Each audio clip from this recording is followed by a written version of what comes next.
Fios do Tempo do Ateliê de Humanidades. Artigo: Uma política em memória das vidas interrompidas. Autor: André Maielli, pesquisador, fundador e diretor do Ateliê de Humanidades. Artigo publicado originalmente em 28 de junho de 2018, republicado no site do Ateliê em 4 de julho de 2018. Agora, 2 anos depois, em 4 de julho de 2020, relembrado. O artigo originalmente partiu de uma constatação de uma persistente desresponsabilização, negacionismo e indiferença em relação às vidas interrompidas por mortes violentas. No contexto da pandemia do novo coronavírus e da forma pela qual estamos lidando com ela, por uma normalização da morte, ele amplia ainda mais a urgência dessa discussão e a necessidade de uma política em memória das vidas interrompidas. Agora não apenas por mortes violentas, como também pela omissão do Estado e da população diante delas, normalizando-as, negando-as e se mostrando indiferente em relação a corpos, vontades, histórias, durações, identidades e relações que são interrompidas de forma injusta e violenta. Todos sabem que o Brasil é um dos países mais violentos e com uma das maiores taxas de homicídio do mundo. Para saber da tragédia, basta lermos o Atlas da Violência, publicado em junho de 2018. Certamente temos consciência da violência disseminada, porém somos em parte insensíveis às vidas interrompidas. No mais das vezes, elas figuram como meros números anônimos sem história, acrescidos às estatísticas e mencionados às vezes pela imprensa. Evidentemente, na tempestade informacional, escutamos volta e meia um nome. Vemos rápidas imagens de um corpo e ouvimos narrativas de mais uma vítima, compassivos, muitos de nós, ao sofrimento inonimável dos seus. As crianças inocentes assassinadas nos dão extrema consciência de nossa culpabilidade. Sai dia entre dia, os nomes dos Guilherme Henrique Pereira Natal e dos Marcos Vinícius da Silva, muito embora sejam presença permanente na vida de seus familiares, serão quase certamente apagados como um rosto na areia de nossa memória coletiva, gerando um rastro de esquecimento, um ciclo perverso de desresponsabilização, negacionismo e indiferença.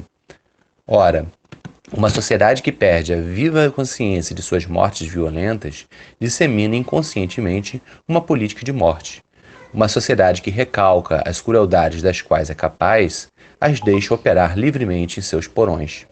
Saídos da opressão da ditadura, vivemos ainda uma violência opressora que demanda uma comissão da memória e da verdade que seja vigilante, difusa e enredada no social. Um país com assassinatos em grande escala varejo tem muito a aprender com os que viveram genocídios. Sendo a morte violenta amplamente difundida, cogitemos da possibilidade de um direito difuso à memória das vítimas e um dever social de mantê-la viva e pública. Considero urgente uma política em memória das vidas interrompidas como uma forma de reação à nossa banalização cotidiana do mal. Como toda identidade se forma por uma narrativa ao longo da vida, como nos ensina o filósofo Paul Ricoeur, a violenta supressão da existência corporal dos indivíduos pode ser restituída por um direito à perenidade de suas identidades, dando-lhes face, corpo, vontade, história e duração. Aos poucos podem ser construídas redes em memória pelas narrativas de vida e de morte deixadas em rastros documentais e na mente dos que com eles se relacionaram. Tal rede pode ser exposta em meios físicos, mas também em meios virtuais, com a possibilidade, inclusive, de aplicativos que a apresentem em tempo real e dinamicamente. Instituições locais, escolas, prefeituras, associações e igrejas podem começar por fazer tais iniciativas. Os diversos grupos de ativistas comunitários de LGBT, mulheres, pais, raciais, religiosos, etc., podem também contribuir em tal causa que lhes concerne diretamente. Por sua vez, o Estado pode fomentar a atividade, financiando, gerando dados e prestando contas sobre as providências tomadas e a responsabilização assumida. Uma rede de narrativas de vidas interrompidas cumpre seu papel não apenas na forma de culpabilidade, mas também na reconstituição das passagens singulares de humanos por este mundo. Tendo em vista que as mortes no Brasil são altamente seletivas em determinadas camadas da população, com corte de raça, classe, etc., tal rede daria materialidade ao fato, enfrentando nosso persistente negacionismo. E, ao mesmo tempo, traria à luz a humanidade daqueles que uma parte da sociedade persiste historicamente em desumanizar. Além disso, repercutindo sobre as narrativas da sociedade e as memórias do país, ela atuaria sobre a própria compreensão de quem somos enquanto nação e de qual horizonte no qual queremos nos mirar. Sendo uma aposta na humanidade em nós adormecida, seu efeito esperado é o aumento da solidariedade recíproca e da responsabilização mútua.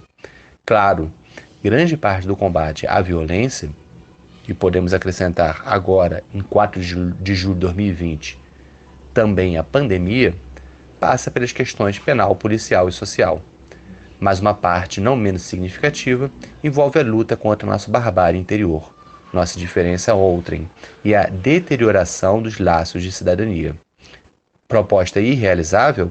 Pode ser, mas em uma situação que parece ao mesmo tempo insuportável e insuperável, comecemos por tentar o que aparenta ser impossível, mas desejável. Agradecemos a Lucas Fayal e a Rafael Castro pela leitura atenta da primeira versão desse pequeno artigo e pelas sugestões que, em parte, foram integradas na versão publicada.